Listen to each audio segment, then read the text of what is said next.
Jaya Radha Madhava Kunja Vihari Jaya Radha Madhava Kunja Vihari Jaya Gopi Jana Vallabha Girivaradhari Gopi Jana Vallabha Girivaradhari Jaya Gopi Jana Vallabha Girivaradhari Gopi Jana Vallabha Girivaradhari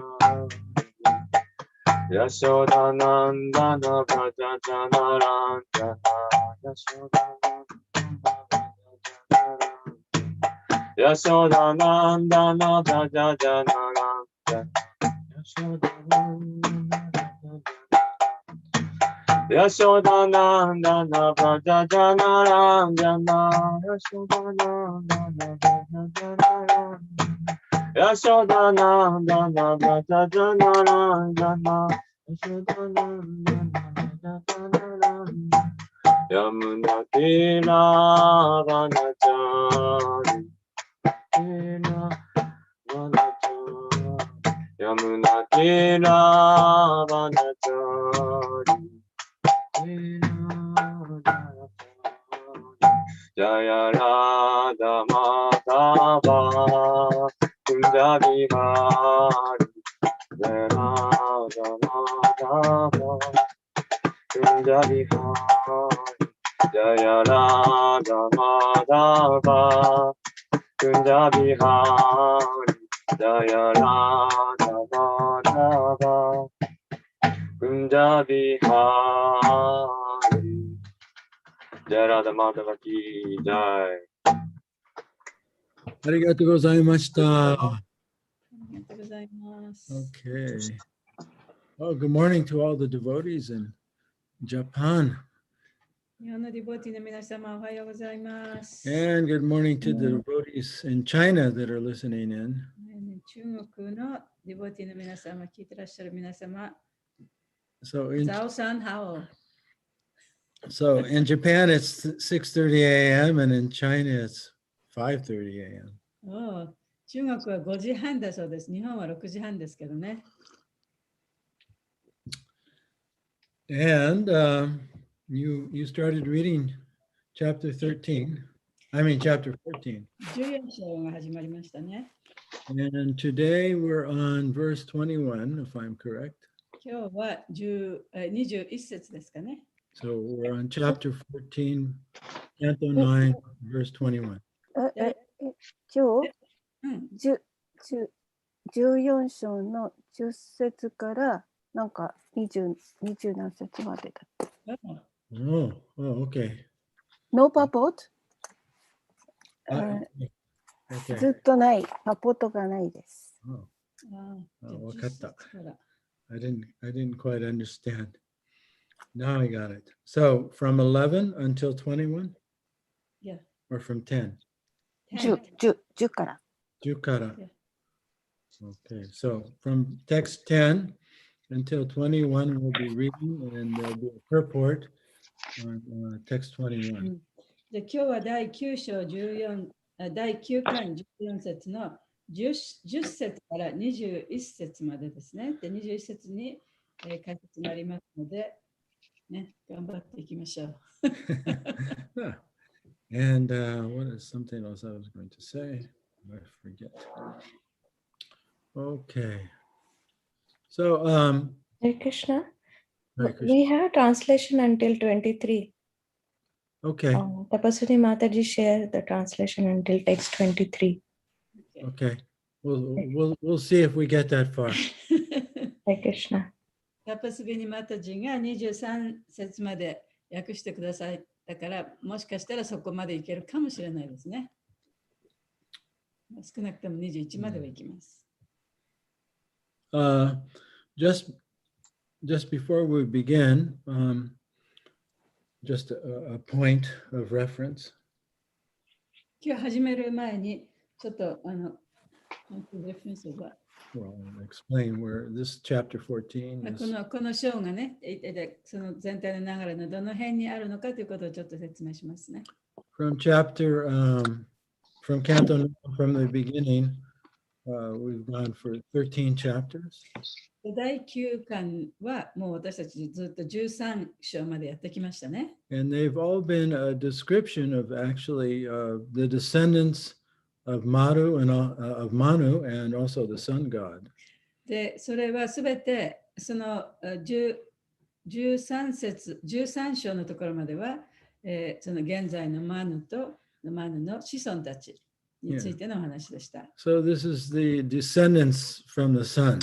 それはその太陽神から来ている子孫なんですね。And so chapter 14 now, Sukadeva Goswami is going to be describing the descendants from the moon. で、この14章からは今度は月から来ている月の王朝の子孫についてスーカデブ・ゴスワミが説明しています。So it's like, I think in Japan, most people believe, or the people that believe in the emperor believe that originally he's descendant from the sun god, right? そう、日本はね、太陽神から来たというふうに言われてますよね。So the Egyptians also believed that their pharaohs were descendants from the sun. でエジプトの方もそのエジプトのその王様っていうのは太陽の子孫だっていうふうに言われています。And so now we're going to read about the descendants from the moon. では今日からはその、今日からというかね、11章のところでは、14章のところからは、月の王朝についての説明があります。Okay, so let's look at text 10. We'll chant this together. じゃあ14章ね、一緒に、10章を一緒に唱えます。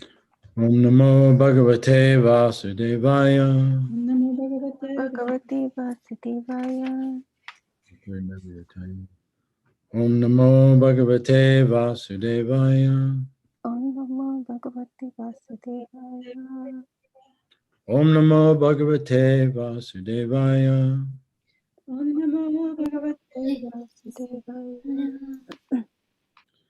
Tatyaja Vidita Tara. Satyaja Vridita Tara. Kamara Kanka Prabham. Kanakaka. Let me try that again. Kumaram Kanaka Prabham. Kumaram Kanaka Prabham. Spriham Angirasas Chakre. Spriham Angirasas Chakre. Kumare Soma Evacha. Kumare Soma Evacha. Satyadeva Vrittita Tara. Satyadeva Vrittita Tara. Kumaram Kanaka Prabham. Kumaram Kanaka Prabham. Spriham Angirasas Chakre. Spriham Angirasas Chakre. Kumare Soma Evacha. Kumare Soma Evacha. Tatyaja Vridita Tara.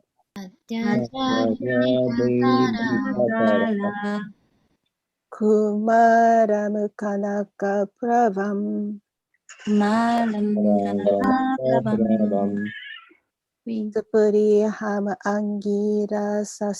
Angirasas Chakre.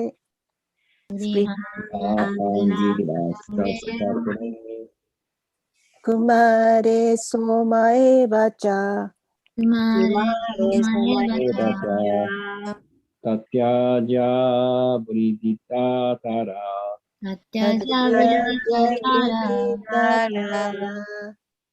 Kumaram Kanaka Prabham. Spriham Angirasas Chakre. Spriham Angirasas Chakre.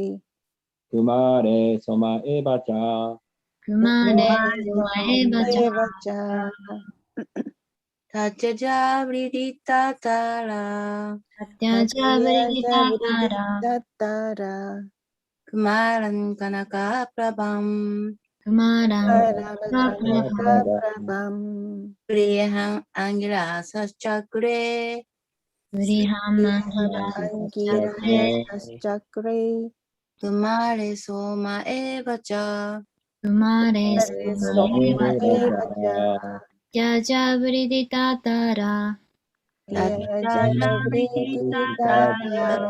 Maram Kanaka Prabham Kumaran kanaka prabham. Vriham Angira Saschakre Priyaham angira saschakre. Mare Soma Evacha Kumare soma evacha. Word for word. Tat Yaja Tat Yaja. gave delivery. 出産した。 Ridita, リッター。 being very much ashamed. 大変恥じて。 Tara, タラ。 Tara, the wife of Brihaspati. ブリハスパティの妻、ターラ。 Kumaran, クマーラン。 to a child. 子供に。 Kanaka Prabham, カナカプラバン。 having a bodily effulgence like gold. 体から金のような輝きを放って。 Spriham, スプリハン。 aspiration. 熱望。 Angirasa, アンギラサ。 Brihaspati, ブリハスパティ。 Chakre, チャクレイ。 maid. にした。 Kumare, クマーレイ。 unto the child. その子供に。 Soma, the moon god. ソーマ。月神。 Eva, indeed. エ I'm sorry. エーヴァ。実に。 Cha, じゃ also. もまた。 Translation. Sukadeva Goswami continued, by Brihaspati's order, Tara, who was very much ashamed, immediately gave birth to the child, who was very beautiful, with a golden bodily hue. Both Brihaspati and the moon god Soma desired the beautiful child. 第10節翻訳です。シュカデバ・ゴスワミは話し続けた。ブリハスパティに指図されて、大変恥ずかしく思ったターラーはすぐに子供を産んだ。その子は金色を帯びた体の非常に美しい子供であった。ブリハスパティと月神ソーマの両方がその美しい子供を欲しいと望んだ。はい。Text 11. Fighting again broke out between Brihaspati and the moon god, both of whom claimed, "This is my child, not yours." All the saints and demigods present asked Tara whose child the newborn baby actually was, but because she was ashamed, she could not immediately answer. 第11節。ブリハスパティと月神の間に再び論争が起こった。両者ともに、これは私の子だ、お前のではない、と主張した。そこにいた聖者や神々は皆ターラーに、それが誰の子なのか尋ねたが、彼女は恥ずかしくてすぐに答えることができなかった。はい。I want to bring everyone a little bit up to date for those who didn't hear the beginning of the chapter. この章の最初の方をまだ聞いていない方のためにね、ちょっとお話をここまで説明します。So, Soma is the moon god. ソーマは、月の神様です。And he's in charge of all medicines. で彼は、その薬を司る神様です And ね。he gives taste and vitality to vegetables. そして野菜に生気を与え、そして味を与える神様でもあります。 And he's also in charge of all the other stars. でそれから他のその星座を司る神様でもあります。 And he's the grandson of Brahma. でブラマの孫にあたります。 So the sun god's name is Soma. ムーンガード、right? Yeah, the moon god. でその月の神様の名前はソーマと言います。 So that's referring to Soma here. でここでソーマというふうに言われてますけれども、 And Brihaspati is the head priest of the demigods, the priest of Indra. でブリハスパティっていうのはその半神たち、神々たちの一番の僧侶だったんですね。 So インドラたちの僧侶ですね。 Soma in this chapter, previously he behaved very badly. この章で今語られているソーマっていう人は、その前にね、ちょっと悪いことをしてしまった。 Yeah, he kidnapped the wife of Brihaspati. ブリハスパティの、奥さんをね、誘拐してしまったんですね。 Her name is Tara. で彼女の名前がタラと言いました。 And he also impregnated her. ブリハスパティ、ソーマ。 Yeah, ソーマ。 yeah. でそしてソーマがそのタラに、赤ちゃんを産ませようとその種をあげたわけですね。 Yeah. So, of course, the demigods, they were supporting Lord Indra. でもちろんその半神たちはね、神々たちはインドラの方の型を持ったわけです。 And Brihaspati as インド well. ラとブリハスパティの型を持ったわけですね。 Now, Soma is also a demigod, でソーマも神々の一人だったんですけれども、 but he also had a relationship with the demons. 悪魔たちとの関係もあったんですね。 And the head of the demons is Sukracharya. でその悪魔たちの一番の長は、スクラチャリアという人です。 So Soma, he didn't want to give Tara back to Brihaspati.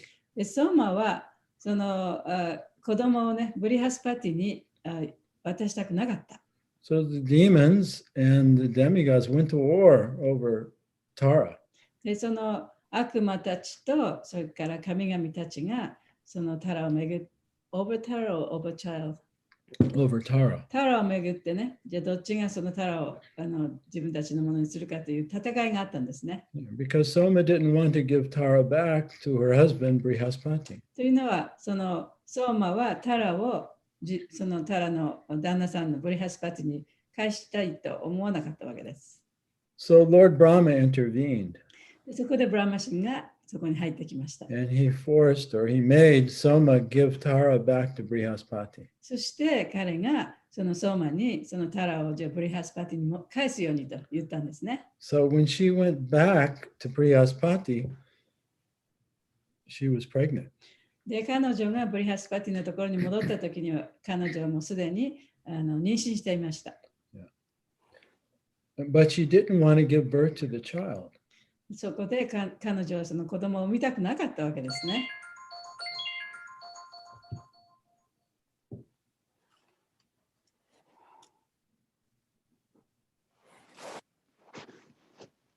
All right. I think so. So the reason she didn't want to give birth to the child was she felt that as long as she was pregnant, then she was protected. Her husband wouldn't do anything to hurt her. というのは彼女はその自分が妊娠している限りね、奥さん、旦那さんは私には何の危害も与えないというふうに考えてたからです。だから子供を産みたくなかったんですね。 And so now we come to this verse. で、今日の説に入るわけです。 Yeah. So it says in text 11 that the fighting broke out between Brihaspati and the moon god. で、この11節のところで、ブリハスパティとその月の神様の間で戦いが始まったと。 Because Brihaspati ordered her to give birth. ブリハスパティはその奥さんのタラにね、その子供を産めと言ったわけですね。そういうふうに命令したわけですね。 Yeah, so the demigods aren't like the human beings.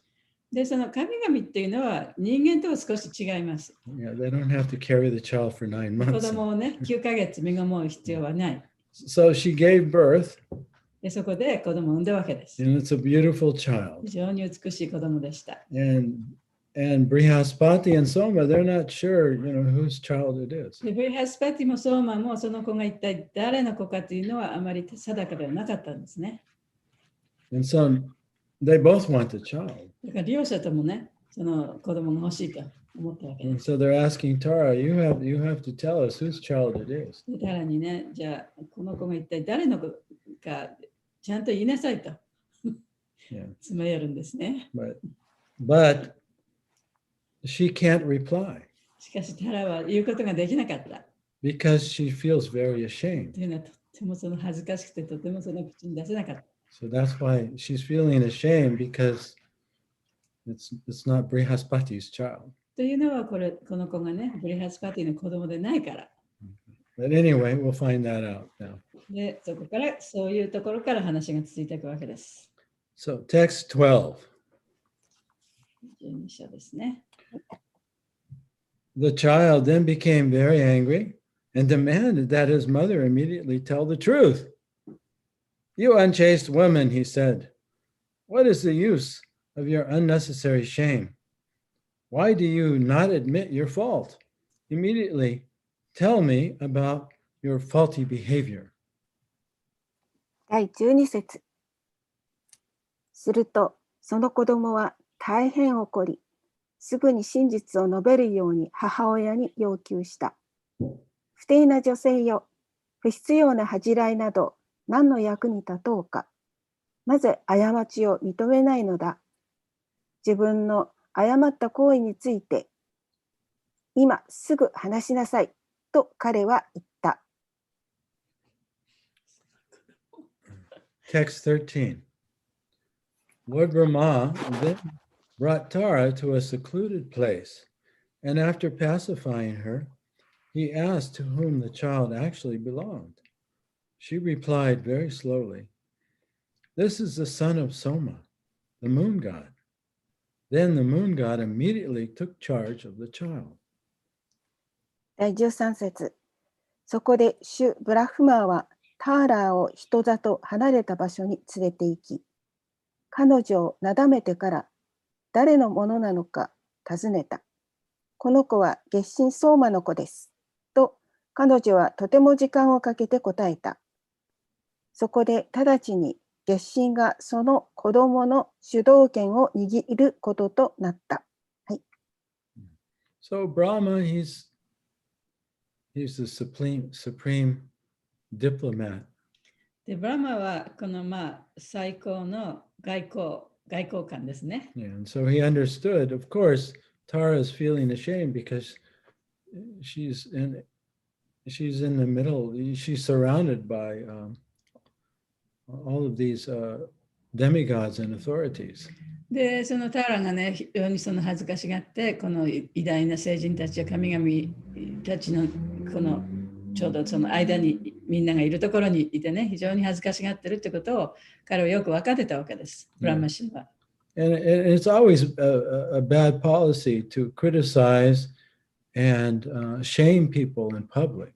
で、その公共の面前でね、その人を非難したり、恥ずかしめたりするのはとても良くないことだというふうによく言われています。Nothing good can come from that. で、そんなことをしてもどんなにいいことは起こりません。So Brahma took her too, brought her away from the group and just was alone with her and asked her to tell the で、 truth. ブラマ神はそのタラをそのたくさんいる人たちのところからこう離れた場所に連れてってね、そこで質問したわけですね。So she told Brahma the truth that actually this is the son of Soma. そして彼女は正直にこれは月の神様ソーマの子供ですと言ったわけです。So immediately Soma took charge of the child. そしてそこで直ちにその月の神様ソーマは子供の親権を持ったわけ、主導権を握ったわけですね。Okay, text 14. O Maharaj Parikshit, when Lord Brahma saw the child was deeply intelligent, he gave the child the name Buddha. The moon god, the ruler of the stars, enjoyed great jubilation because of this son. 第14節。マハラージャ・パリキシットよ。その子が非常に知的であることが分かった主ブラフマーは、その子にブダという名前を与えた。星々の支配者である月神は、この息子のおかげで大いなる喜びを味わった。はい。Text 15 and 16. Thereafter, from Buddha through the womb of Ela, a son was born named Pururava, who was described in the beginning of the 9th canto. When his beauty, personal qualities, magnanimity, behavior, wealth, and power were described by Narada in the court of Lord Indra, the celestial woman, Urvasi, was attracted to him. Pierced by the arrow of Cupid, she thus approached him. 第15と16です。その後、ブダからイラーの子宮を通して、プルーラバーという名の息子が生まれた。その子に関しては、第9編の最初に述べられている。主インドラの宮廷で、ナーラダが、その子の美しさ、質、寛大、振る舞い、富、力について語っていたとき、天界の女性ウルバシーは、彼に心を奪われた。キューピッドの矢に射抜かれた彼女は、彼に近づいていった。はい。Text 17 and 18. Having been cursed by Mitra and Varuna, the celestial woman Urvasi had acquired the habits of a human being. Therefore, upon seeing Pururava, the best of males, whose beauty resembled that of Cupid, she controlled herself and then approached him. When King Pururava saw Urvashi, his eyes became jubilant in the ecstasy of joy, and the hairs on his body stood on end. With mild, pleasing words, he spoke to her as follows. 17と18。ミトラとバルナに呪いをかけられていた天界の女性ウルバシーは、人間の習性を身につけていた。故に、キューピッドの美しさに似た最高の男性であるプルーラバーを見た彼女は、自分を落ち着かせてから彼に近づいていった。ウルバシーを見たプルーラバー王の目は恍惚的な喜びにあふれ、体毛が逆立った。穏やかで喜ばしい言葉を使いながら、彼は次のように彼女に語った。はい。So it's important to remember here that Urvasi is actually lives in the heavenly worlds. ここで覚えておかなきゃいけないことは、そのウルバシっていう人は、その天界っていうかね、天国の惑星に住んでいたということです。So normally the demigods and the human beings don't interact with each other. だから普通その人間とその神々たちっていうのはあまりこう交際がないんですね。But Urvasi had been cursed. しかしウルバシは呪いをかけられていました。Yeah, to have some human qualities. で、彼女はね、そういう人間のような質を持たなきゃいけないという呪いがかかってたんですね。And so she was able to interact with human beings.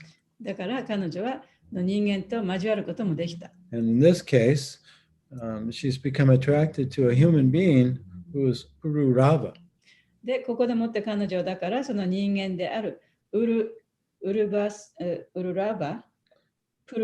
ラバに好意を持ってしまったんですね。And so Pururava is the grandson of Soma. プルラバっていうのはソーマの孫にあたる人です。Okay, so here we go. Text 19. King Pururava said, "O most beautiful woman, you are welcome. Please sit here and tell me what I can do for you. You may enjoy with me as long as you desire. Let us pass our life happily in a sexual relationship." 第19節。プルーラバー王は言った。最も美しい女性よ。あなたを歓迎いたします。どうかここへお座りください。そして私が何をして差し上げられるのか、どうかお話しください。お好きなだけ私のことをお楽しみください。性的な関係を持って幸せに暮らしましょう。はい。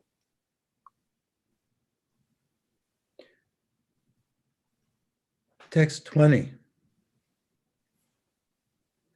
Urvasi replied, most handsome man, who is the woman whose mind and sight will not be attracted by you.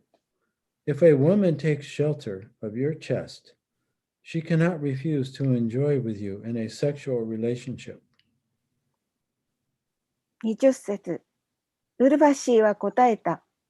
最も美男子のお方よ。あなたに心を奪われない女性などいるでしょうか。あなたの胸に身を寄せた女性は、あなたと性的関係を持つことを拒むことなどできません。はい。A purport. When a beautiful man and a beautiful woman unite together and embrace one another, how within these three worlds can they check their sexual relationship? Therefore, Srimad Bhagavatam 7.9.45 says, Yan mai tunadi grihamedi sukham hituchan. 解説です。この3回で美しい男性と美しい女性が一つになって抱き合ったなら、性的関係を持たないことなどあり得るでしょうか。故に、シリマッド・バガバタム 7-9-45 では、ヤンマイトナリ、グリハメリ、スッカムヒチュッチャンと言っています。Yeah, this is a quote from Prahlad Maharaj. これはプララダ・マハラージの言葉の引用です。This is quite a famous verse とても有名な説ですね。that Prabhupada quotes quite often. プラバパットはこの説をよく引用なさいます。So let's look at this real quick. じゃあこれをちょっと見てみましょうね。So Yan Maitu Adi refers to sex life. そう、ここで言っているヤン・マイトゥナーディっていうのはその性交渉のことを意味します。But it doesn't mean just the sexual act itself. それはその性行為そのものだけを指しているわけではないんですね。Right? There's thinking about sex. セックスのことを考えたり、Then there's talking about sex. セックスのことを話したり、And then there's so many literatures that talk about sex. So now we have the internet porno. 今私たちにはね、そのインターネットのポルノとかあるみたいにね、要するにその性のことを書いたいろんな書物とかそういったものも含まれます。And so grihamedi sukha means those who are materially attached. This is what they live for. でここでグリハメディスカンっていうのはその物質的に執着している人で、そういう人たちっていうのはそういう性的なものに惹かれるということです So ね。everyone is hoping to find the ultimate happiness through sex life.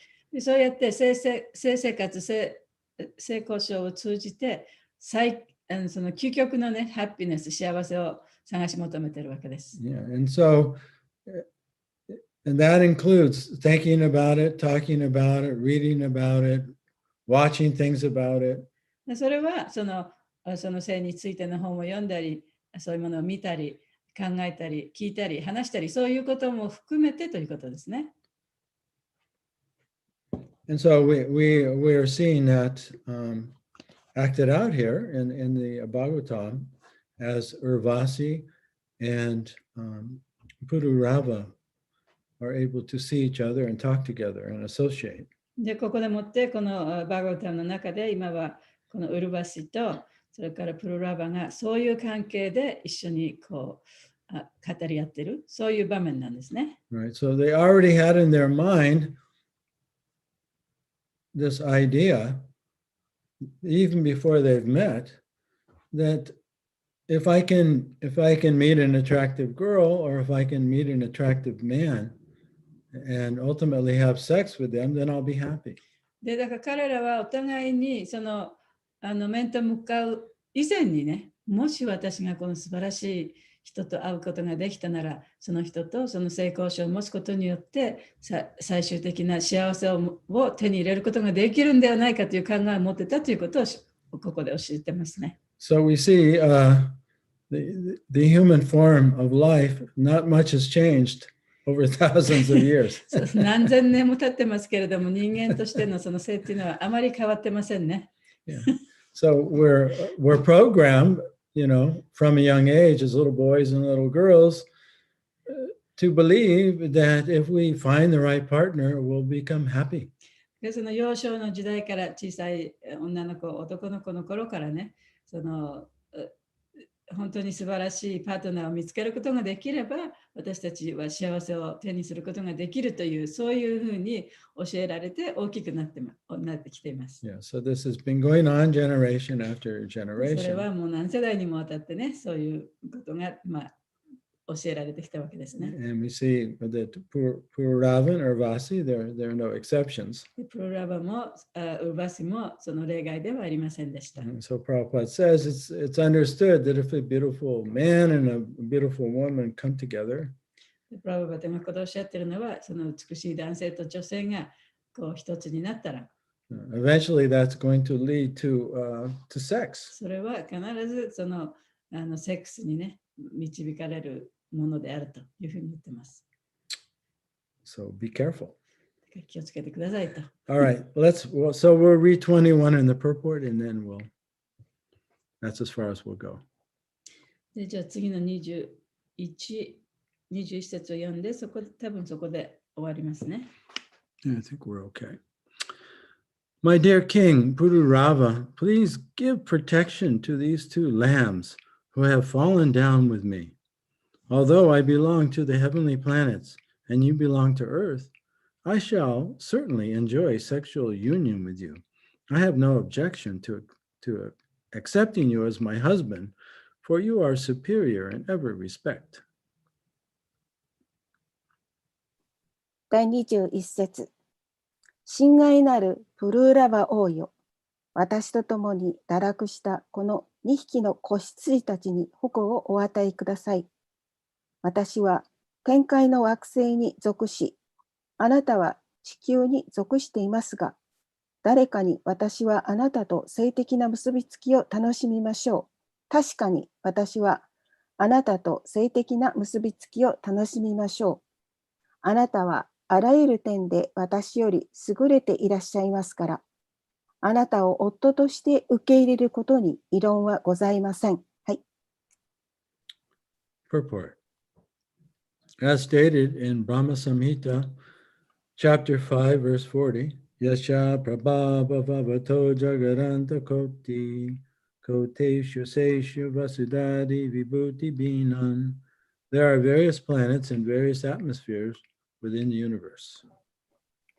ブラフマサムヒタ5の4章では、ヤッシャプラバプラババトジャガッアンダコティコスティブアセナバスダディビブティビンナムと述べられています。この宇宙にはさまざまな惑星やさまざまな大気圏が存在します。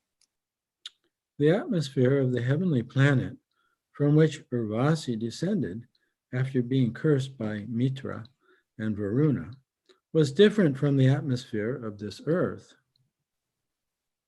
ウルバシーがミトラとバルナに呪われて降りてくることになった天界の惑星の大気は地球の大気と違っていました。Indeed, the inhabitants of the heavenly planets are certainly far superior to the inhabitants of Earth. 事実、天界の惑星の住民たちは確かに地球の住民たちよりかなり優れていました。Nonetheless, Urvasi agreed to remain the consort of Pururava, although she belonged to a superior community. 自分は高位の社会に属しているにもかかわらず、ウルバシーはプルーラバの伴侶になることに同意していたのです。A woman who finds a man with superior qualities may accept such a man as her husband. 自分より優れた質を持つ男性を見つけた場合、女性はそのような男性を夫として受け入れるかもしれません。Similarly, if a man finds a woman who is from an inferior family, but who has good qualities, he can accept such a brilliant wife as advised by Sri Chanakya Pandit. Sri Ratnam Dushkalad Api. 同様に、シュリー・チャーナキャ・パンディッタが進めているように、ストリー・ラトナム・ドゥスクラード・アビ、自分より低い家庭に属する女性でも良い質を備えていれば、男性はそうした聡明な妻を受け入れることができます。The combination of male and female is worthwhile if the qualities of both are on an equal level. 男性と女性の取り合わせは、双方が同レベルの質を持ち合わせていれば有意義なのです。End of the purport. 解説終わります。Om Maganatamirinda Shagananjana Salakaya Chaksarum Militam Yena Tasmain Shri Guruve Namaha Namaha Vishnu Padaya Krishna Prastaya Bhutale Srimakti Bhakti Vedanta Swaminiti Namane Namaste Saraswati Deve Gauravani Pacharane Nirvishesha Sunyavadi Paschatya Deshatarane Jai Shri Krishna Chaitanya Prabhu Nityananda Shri Advaita Gadadhar Shri Vasari Gaur Bhaktavrinda Hare Krishna Krishna Krishna Hare Hare Hare Rama Rama Rama Hare Hare Vanchakalpa Tarubhyascha Kripa Sindhu Bevacha Patitanam Pavanebhyo Vaishnavebhyo Namo Namah. So it appears from this verse that Pururava and Urvasi are a good match. でこの説からは、そのプルラバと、ウルバシはとてもいいマッチだったというふうに読み取れます。And so, even though Urvasi is from the heavenly realm, ウルバシはその天界から来た人でしたけれども、and so she has, the qualities of the atmosphere, or the qualities of the demigods, which is primarily in the mode of goodness. でだから彼女にはその神々、半神たちのその性質というかね、そういったものを持ってたんですね。それは天界の大気であり、徳の様式でもありました。And that doesn't mean that that the mode of passion or the mode of ignorance isn't present in the heavenly worlds. でもちろん天界にその劇場の様式とか無知の様式がないというわけではないんですけれども、Of course, they're there because, after all, look how attracted she is to Pururava. So that's definitely the mode of passion. でそのプルラバもそのプルラバじゃない、ウルバシもプルラバにそうやってものすごいこう好意をね抱いたと。それは劇場の様式の一つですよね。And Pururava himself is also quite qualified. He's just not a normal king. He's the king of the world. でプルラバもまたとてもその非常にいい質を持っていた人であって、でただ普通の人ではなかった。彼はその地球の王様でもあった。そういう人でしたね。And so it's important. Actually, it's very important in one sense of anyone who wants to get married. It's good to have a partner that you have similar values, similar interests, and you're kind of in the same modes of nature. だからその結婚するにあたってはね、やっぱり両者が同じような価値観を持っている。で、同じようなその質を持っているっていうのはとても大切なことです。And so we're advised to actually even see a marriage counselor before you get married. 本当はね、結婚する前にはその結婚カウンセラみたいな人とお話をちゃんとした方がいいということが勧められていますけれども、Yeah, previously, there was arranged marriage by the parents, and the parents knew their children well, and they could understand the nature of their children and find a good match. Didn't always work out that way, but that's the premise. 以前はね、両親が子供のその結婚をアレンジしてね、お見合いさせたわけですから、自分の子供の質とかっていうのはよく分かってるわけですよね。で、そこで向こうの両親がと一緒に話して、じゃあこれは質が合ってるから大丈夫だっていうふうになって結婚になったわけですけれども。Because when one is in the mode of passion and attracted to the sexually to the other sex, then one's objectivity is basically blinded by that passion. で、その劇場の様式でもって相手が好きになってね、で、性交渉をしようとかね、そういう関係でもって結婚すると、一体何が本当は大切なものかということを見失ってしまうことがよくある。So practically speaking, these days, and unless you're from India, practically arranged marriages don't exist anywhere. で、インドの人々についても、今はもうあまりお見合いでもって結婚するっていう。They have the arranged marriage in India, right? Yeah, I said unless you're from India. インドの人は別かもしれませんけれども、他の人たちはね、あまりお見合いで結婚するっていうことはなくなっていますね、現在は。So in our ISKCON society, it's very much recommended that before a boy and a girl decide to get married, that they at least see a marriage counselor and explore each other's values and natures and see if they actually match up. で、イスコンの中でも結婚する前にはね、結婚カウンセラーとお話をして、お互いの価値観はどうなのか、お互いの質はどうなのかっていう、本当によくこの相性がいいかどうかをね、見極めてから結婚した方がいいというふうに言われています。Yeah. Because when two people live together, invariably there's always going to be frictions. もちろん違う人がね、一緒に住むようになるということは、そこに何かズレが生じるのはもう避けられないことですよね。And eventually those frictions are going to come out.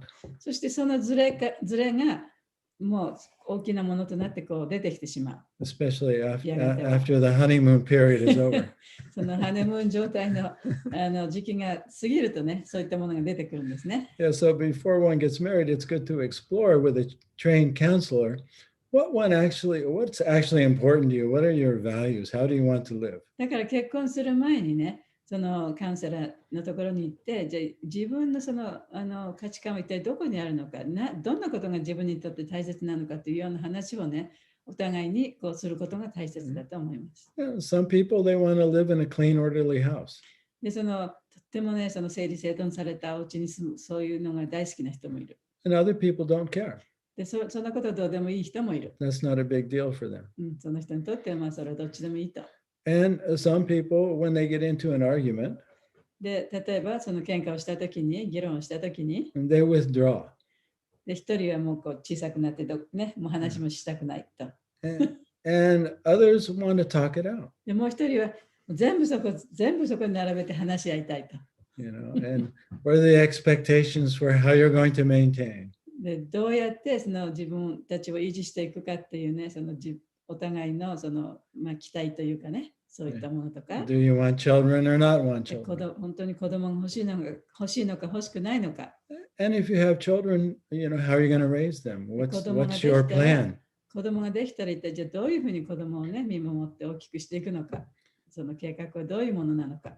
Yeah, so all the day-to-day values and things that happen in our life, that happen in our life or your life, you want to become very aware of what's important to you.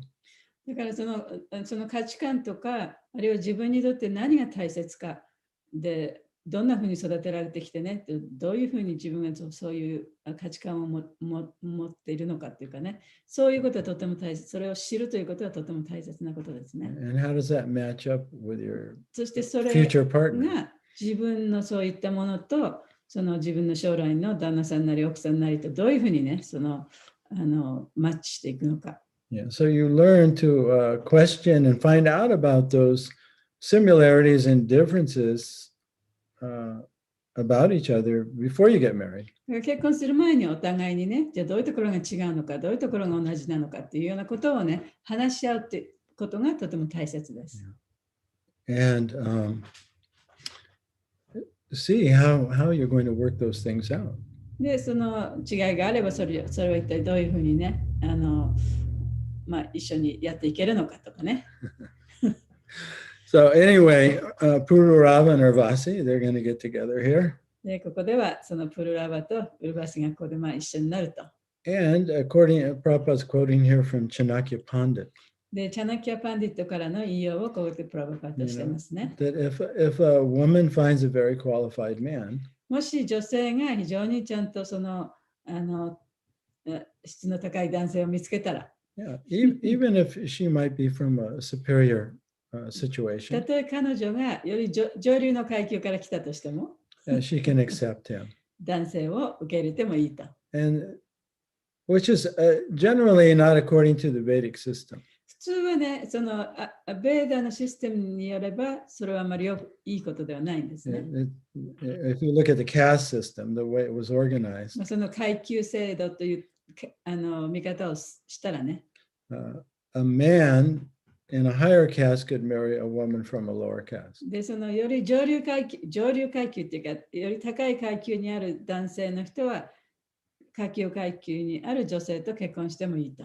But a woman, let's see, a man from a higher caste could marry a woman from a lower caste, but a woman from a higher caste couldn't marry a man from a lower caste. しかし、上流階級の女性が下流階級の男性と結婚することはできない。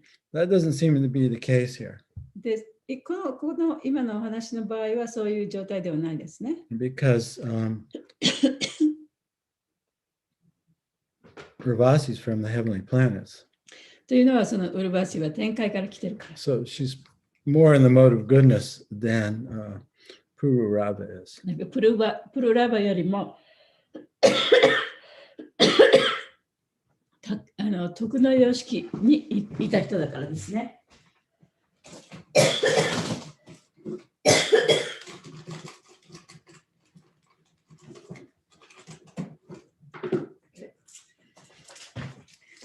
すいません。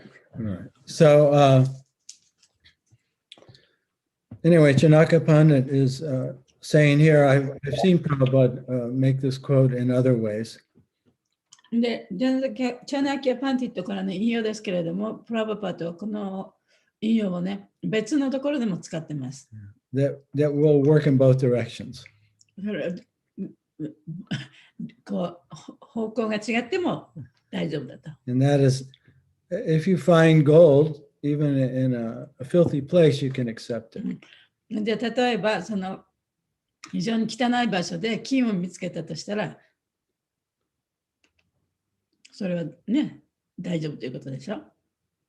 So, a man may be, from a higher position or a lower position, or a woman may be from a higher position or a lower position. If they have good qualities and those qualities match, then it's a good union. だから、たとえ例えば男性が高い階級であっても低い階級であっても、女性が高くても低くても、お互いの中にその素晴らしい質を見つけることができれば一緒になってもいいということですね。Okay, so we're about out of time, so I'll just open it up for any reflections or questions. 感想とか質問ありますか？ちょっと時間がね、迫ってきましたので。はい。馬場ちゃんどうぞ。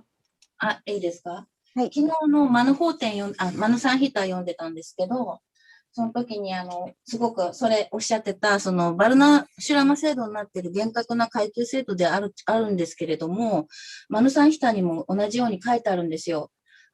結局、高い、女性の方が高い階級であったとしても、資質が高い男性であれば、たとえそのシュードラからそういう男性を見出したとしても、結婚してもいいとか、そういったことが書いてあったんですけど、それが今ちょっとお話にあって面白かった、興味深かったのと、それからサッチャヨガ期にはそのバルナーシュラマ制度はなかったっていうの時代だったと思うんですけれども、そのマヌサンヒタはじゃあいつぐらいからあったのかなっていうのがちょっと疑問に思ったので質問します。はい。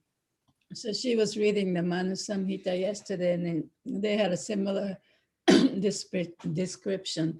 Even she was in a higher class. She came from higher class family. If she can find some man, even from Sudra, a class of man, if he has a good quality, then they can get married. And as she said, the Varnashram system came in certain time, right? And then when Manu Samhita was written, was as far as the time goes, when does Manu Samhita was written? I don't know. I don't know when it was written. And I was reading in the Satyadeva, there was no Varnashram. Yeah, that's what she said. So I don't exactly know when it comes into vogue. でそのマヌサミタがいつ書かれたかは私はよく知りません。And of course, in the Kali Yuga, it all falls apart. もちろんカリユガではね、そのバルナシャムシステムっていうのはもう全部堕落してるわけですからね。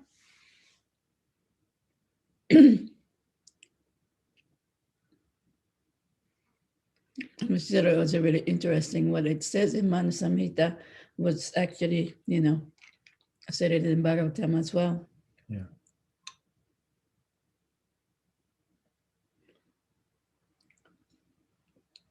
Anything else? はい、結婚する前に、男の人と女の人が話し合った方がいいとおっしゃいましたけど、結婚する前は日本語でもアバタモエクボだからよく見えない相手が全てよく見えちゃうからすごく難しいと思います。So you said it's important to have discussion like that, and before you get married. But before you get married, even a Bhagavad face looks beautiful, So it's very difficult to see beyond that. Well, there are a lot of intelligent people now that are not just devotees, but non-devotees as well, that they know that marriage is not an easy thing. でもそのディボティだけじゃなくてもね、その普通の人であっても、その結婚っていうのはあまり簡単なものではないということをよく知ってる人たちもたくさんいますと。So they go to a trained professional.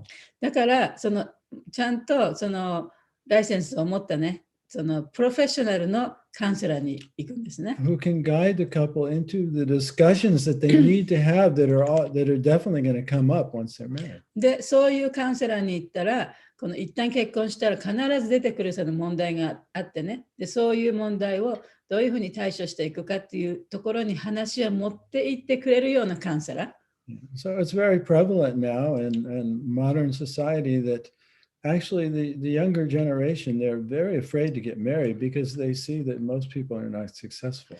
だから現代の社会ではね、特に若い人はね、結婚っていうものがあまりうまくいってない結婚っていうのをたくさん見てるから、結婚することが怖いって思ってる人たちがね、たくさん若い人がいると思います。And to the point they don't even want to date. で、そこでもうデートするのも嫌だっていうふうに思ってる人もたくさんいるかもしれない。They're afraid. 怖いんですね。They don't want to go down that road of suffering. そうやって苦しみたくないと。at the same time, marriage, if you're actually married and follow your vows, しかし、一旦結婚して、その結婚の誓いを守ったならば、 and you actually are there to really support each other, で、お互いにね、その支え合っていけたならば、 you can get something that you can't get any other way. それは他のどんな方法でも手に入れることのできないことを一緒に手に入れることができる。 Yeah. I mean, if you've broken those vows, then basically it's finished. もちろんその結婚の誓いを破れば、まあ、基本的には終わりですけどね。 So you won't be able to have that kind of trusting relationship that you hoped for. でそうなると、もう自分が望んでた、その、幸せというかね、そういうものを手に入れることはできない。 Yeah, because there's from a trusting relationship, there's a kind of companionship and a deep knowing that you can't get any other way in any other relationship, really. で、その信頼関係にちゃんと築かれた関係の中では、他の関係では絶対得ることができない関係っていうものをその中で築いていくことができる。 And you can create, a happy family for the kids. And で、そ like の that. まあ、子供をね、その幸せに大きくしたりね、していくこともできる。 So there's a lot of intelligent men and women who know this. だからちょっとね、知性のある人っていうのはちゃんとそのことを分かっているわけですよね。 They know that the one night stand is not going to make them happy. だからその一目惚れしてね、そこで結婚したとしてもそれだけで幸せになることができないということをちゃんと分かってる。 And many also intelligent people see that marriage is actually a part of spiritual growth. それから結婚生活というのはその精神的な成長の過程でもあるということも知っている人もいます。 Yeah, so it's like a classroom where you can get a special education. その結婚生活においてはね、特別なそのレッスンが受けられる教室のようなもんだと。 Yes, spiritual lessons. その精神的なレッスンですけどね。 Yeah, もちろん so they're going to counselors and having these conversations before they tie the knot. だからそういう人たちはその結婚する前にね、そういうカウンセラーのところに行ってそういう話をしている人たちもいます。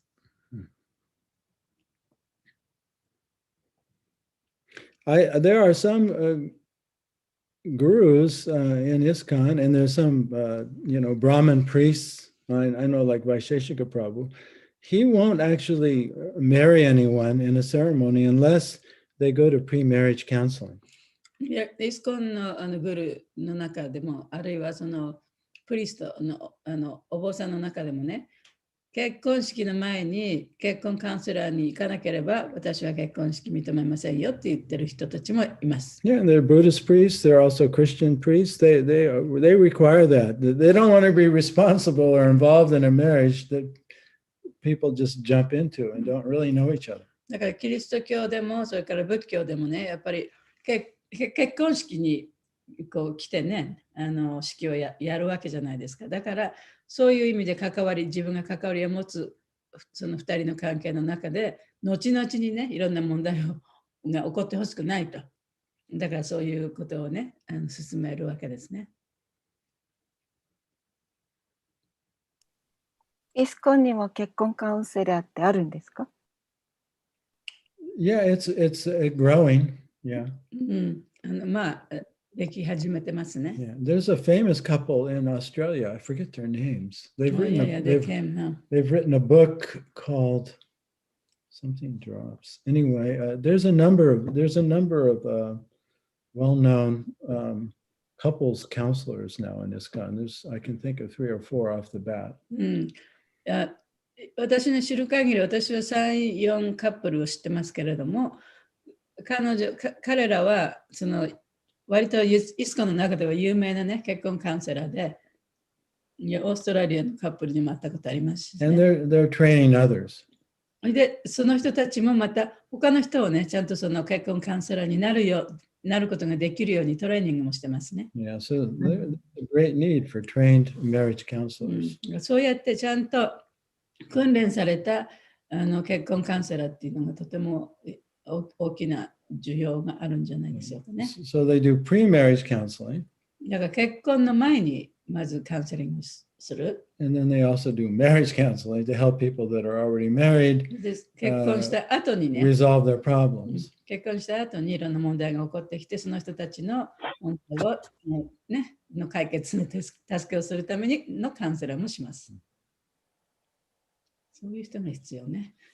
So, すいません、結婚とちょっと離れて、この説で、冒頭で、悪魔たちがほら、相馬の方に味方についてこう戦ったじゃないですか。それで悪魔の長がシュクラチャーリアだっておっしゃったんで、バリマハラジュのグルだと思うんですけど、その時代ってことでよろしいんですかね、この物語は。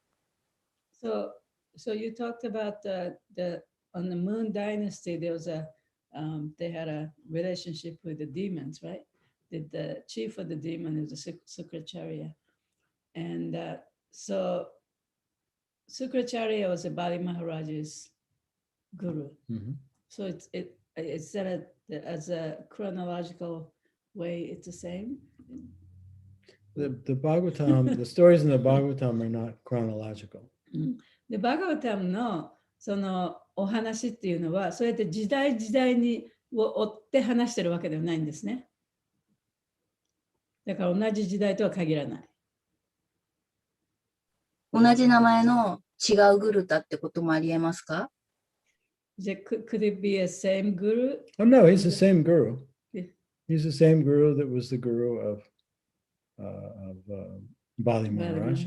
But you know, these great sages from the heavenly planets, you know, they're not they don't have the human, you know, short human life like human beings. They have long, long lifespans. いや、それ同じグルだけれども、例えば阪神たちっていうのは人間と比べてもっともっと長い間生きてるわけじゃないですか。だからそのいろんなことが起こったとしても人間から見た時とね、そのお話の中で出てくる時とはちょっと違う時もあるということですね。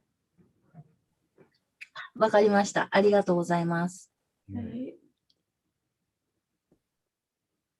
Hare Krishna. Krishna. Hare Krishna, Guru Maharaj. I like to ask, like you said, Lord Brahma is the supreme diplomatic. So I didn't understand actually. Please, can you explain more? Well, he understood that. Well, you have to translate. 今、ジャイシュが言ったのは、ブラマ神というのはね、非常にうまいその外交官のようなものだったと言ったのがとても心に残りました。So Brahma, you know, he's the most intelligent person. で、ブラマ神というのはね、とてもその頭のいい人だったんですね。一番頭のいい人だったんですね。But there are different kinds of intelligence. でもちろんその知性ということにおいてはいろいろな種類の知性があります。Yeah, not just being able to memorize or figure problems out. で、問題を解くとかね、あるいは何か暗唱ができるとか、そういうことだけではないんです。Like a cognitive intelligence. もうちょっとその、もっと奥底にあるね、知性。But there's social intelligence. それから社会的な知性。Like how to manage a relationship. 例えば、その人間関係をどうやって管理していくかとか。There's emotional intelligence. あるいは感情的な知性。Yeah, being able to understand people's feelings. でその相手の人のね、心をちゃんとこう感じることができるか、理解できるかというそういう知性。There's spiritual intelligence. 精神的な知性。You know, how to realize the absolute truth. どうやったらその絶対真理を悟ることができるか。And then there's just rational intelligence. それからラショナルっていうのは正しいことか正しくないことかっていうことをちゃんと見極める知性。Yeah, so everybody wanted to know the truth. Whose child is this? だからみんなそこではね、じゃあこの子供は一体誰の子かと知りたかったわけですよね。Right. And they were basically they were demanding, you know, what's her name? Tara to speak the truth. でみんなが寄ってたかってたらにね、その答えを言いなさいって要求してたわけですね。Right? Even her son. 生まれてきた子供からもそう言われた。Yeah. So if you want to, this is social intelligence, right? Or emotional intelligence. それはその、社会的な知性、あるいは感情的な知性ですね。If you want someone to confess a difficult truth, だから誰かにそのとても言いにくいことをこう言わせる、そういう状態であったならば、first you have to put them in a safe situation でそれでそういう人をやっぱりね、その安全な場所に連れていかなきゃいけない。where they're not going to be attacked by everyone そうでなければね、いろんな人からいろんなことをこう言われて攻撃されるわけじゃない or ですか。 judged by everyone あるいは他の人にいろいろこう批判されたりす or るわけです。 criticized by あるい everyone. は悪口を言われたりね。 Right? You can damage a person for the rest of their life if you shame somebody in public. でそうやってその公共のみんなの前でその人を恥ずかしめればね、その人をもう一生ね、その人にダメージを与えることになる時もあります。 Right? If you do that to a Vaishnava, it's a great Vaishnava でそ aparad. れをバイシナバにやったらそれはとても大きなバイシナバアパラードになります。 Yeah. And so we always have to treat everyone with love and respect. だから愛とね、やっぱり尊敬を持ってその人とこう付き合っていかなきゃいけない。 And so Brahma, he was very socially and emotionally intelligent. He could understand that if you want Tara to tell the truth, first you have to remove her from the danger and make her feel safe.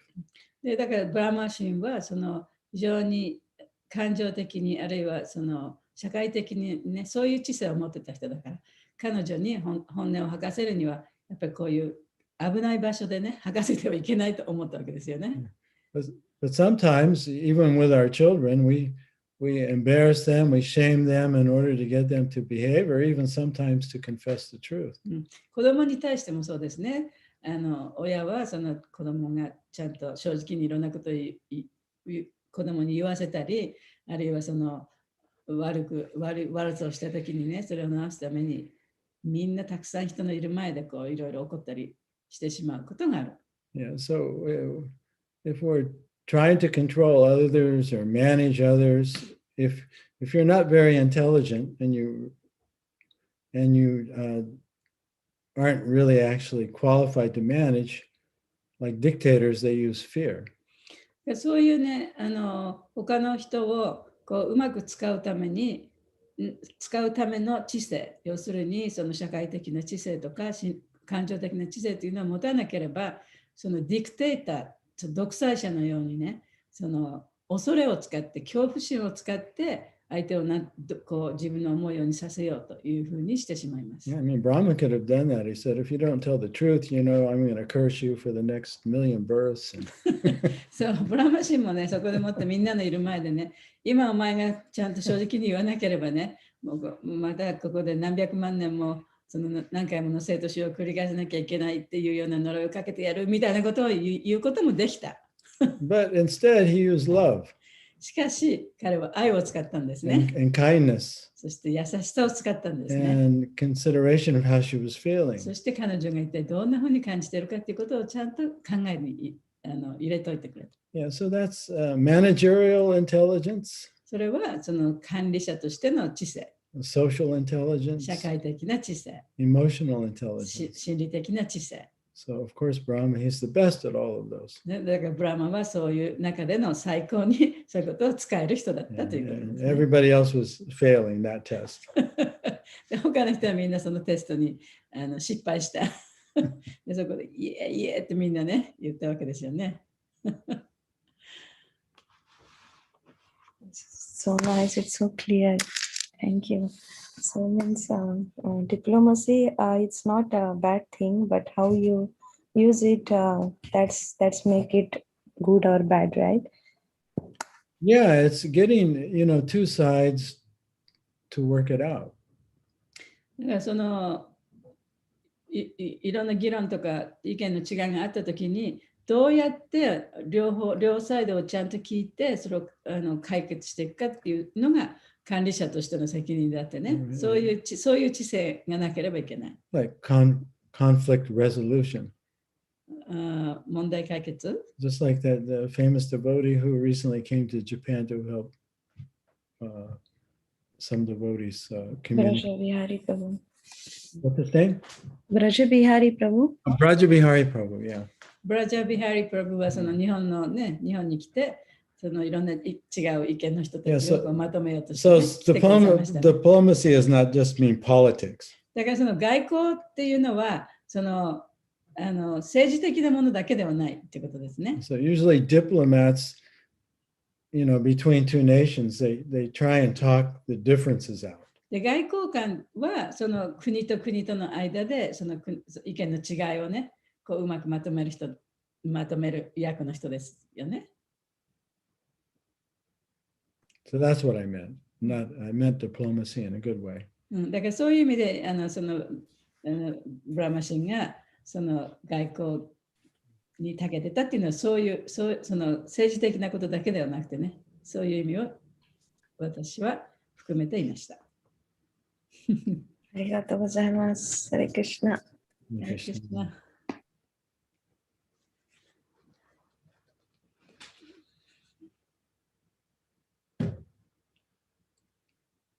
他にありますか？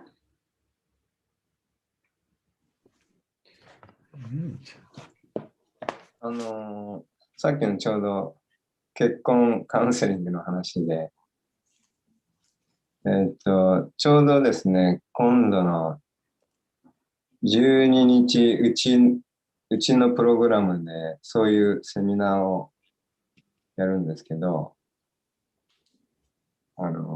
僕がやるんじゃないんですけど、ナタリアさんやってもらうんですけど、幸せな結婚生活への8ステップっていうのがあって、その一部のその男性性のエネルギーと女性性のエネルギー、そのエネルギーの違い、その使い方についての、特に女性性のエネルギーをどのように使うのか、健全に使うのかっていう、そういうワークショップを今度、ちょうど12日にやりますので、これオンラインでできる。多分、オンラインではないと思う。オフラインだけになるかと思うんですけど、もし、興味ある人いたら。オンラインですけど。はい。オンラインではないんですか？はい。オンラインではなくて、はい、オフライン。まだちゃんのうちに行ってやるわけ？そうです。鎌倉で。はい。もし、はい。参加したいです。できない。男性は入れません。そうだな。いや、入れないわけじゃないけど、男性は聞かない方がいいって。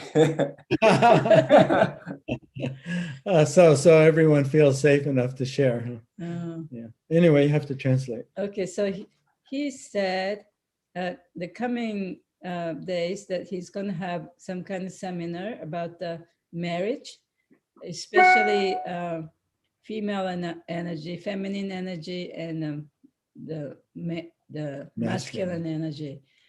And then the person who is presenting is talk about more of the feminine energy. So they recommend most the attendants should be a female so they can feel safe. The man can come, but but he's inviting whoever would like to come and join the seminar at his house because it won't be on Zoom. Good for you, Madhu and Jumuna, for giving devotees, this kind of training and opportunity. デボティマズさんとね、山名さんがデボティにもこういうセミナールのような機会をね、与えてくださってとてもいいと思います。はい、すごくロシアってやっぱすごい発達してるなと思って、ナタリアさんはそのロシアにある学校で資格を取ったんですよね、プロのカウンセラーとしての。で、その学校はディボーティがやっている学校で、そのディボーティはもうプロのカウンセラーとか心理学者さんとか、もうロシアでの一線でこう活躍されている、そういうプロフェッショナルの、専門家の献身者たちが4人いらっしゃるそうなんですけど、その人たちで作ってる学校があるんですね。その学校はその家族学校とか、そのなんか、父親とか母親とか、そういうファミリー学校とかビジネス学校とか、その献身者と、そのバイシュナバの学校と、その全部がこう、学べる、そういう学校があるそうなんですよね。そこで資格を取った、人なんですよね。So he says in Russia, there's a school that was established by devotees who is a professional counselors, professional psychiatrist.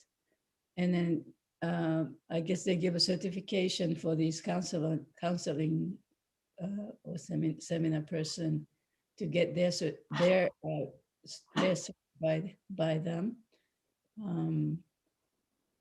So that's where she got her certification to do this kind of counseling, this kind of seminar.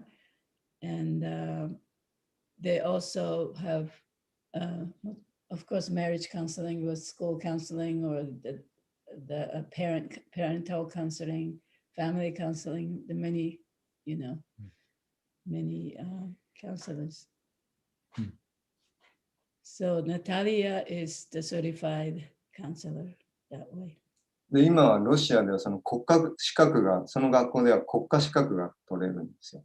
And then in that school, they can get the national certification from Russia country, で、それもともとバティ・ティルタ・スワミの英語で何て言うか忘れましたけど、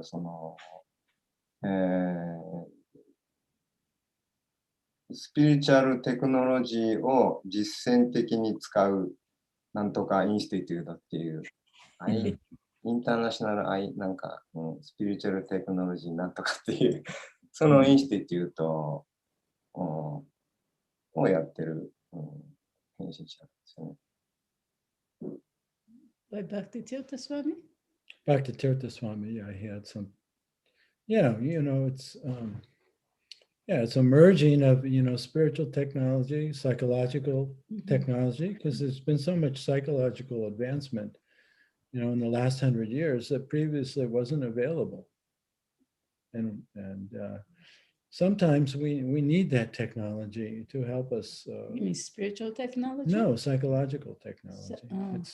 It can be used and can. そのバクティ・チェルタ・マハラージが設立した精神 No, you're translating in English now. 分かんなくなっちゃった。セミナーのその全部エビデンスが全部バガバタムとか、全部ベーダに基づいてるんですよね。So the evidence of the seminar is based on the Bhagavatam and all this Veda. Yeah. いろんなバガバタムのストーリーの話もこうしてくれたりして、実例の中で。Many stories from Bhagavatam. まあ僕ら夫婦もすごく役立ってます。It really helps their relationship as well. That's a good testimony. So, ティモニアル。経験者のね、体験談。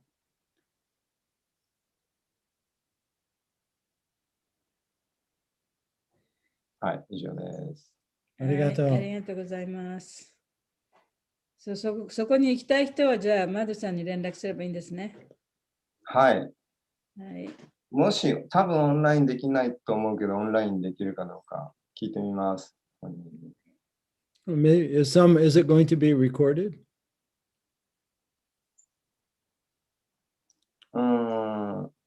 Recorded しますか? I don't know if she's okay. We have to protect the privacy.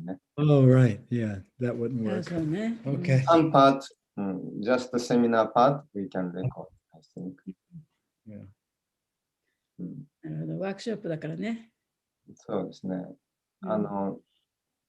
最近、なんだっけな、動画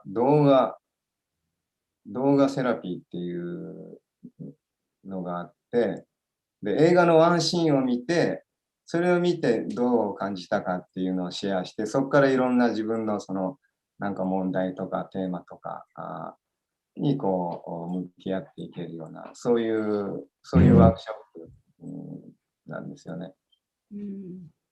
So there are like another workshop, like online, you see one cut scene of certain movies or certain the videos, you know, and then from there you how you felt about this, and then you go deeper, you know, why or how you felt this way, and then you can go from that. I guess you understand your deeper feeling, and becomes kind of therapy. 映画を見たときに私たちが感じる悲しみとか喜びとか感情っていうのは映画の中にあるんではなくて自分の中にあるものが引き出されたものだからだからこうそれによって自分の中にあるものがわかるっていう。So when you watch movie, certain scenes of movie, that your anger, your sadness, your whatever the feeling you have is not from movie itself, but it's coming from you, something that you have in you was being triggered by the scene. So by going deeper, then you can understand then what you have within yourself and what kind of, you know, feelings you have.今まで2回やったんですけど、前回やったのが夫婦喧嘩のワンシーンですごい面白かったんだけど、5分ぐらいだけのシーンなんだけど、そこからすごくいろんなものが出てきて、すごい面白いですね。So some time ago, I guess they had a couple of times like that, like maybe 5 minutes of certain movie scenes, and that was about the argument between husband and wife, and then so many people had many feelings come out from there. You know, they reflect to themselves why this feeling comes out. You know, what does that mean? You know, that kind of stuff. So that was very interesting workshop he had. そこからどうしたらね、より良い、コミュニケーションができるのかっていうそういうのを学んで。They learn how can you better communicate with each other, you know, stuff like that. So yeah, see your shadows, huh? そうですね。Yes, exactly, yeah. そうですね。自分の中に気づいていない自分の中の影を見るっていう。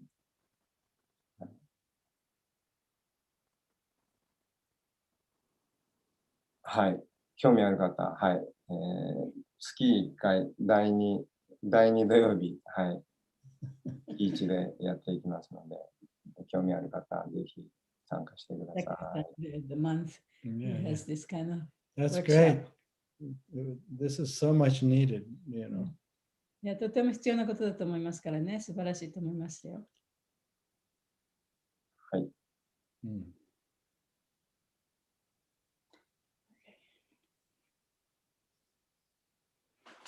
Well, I guess that's it for today.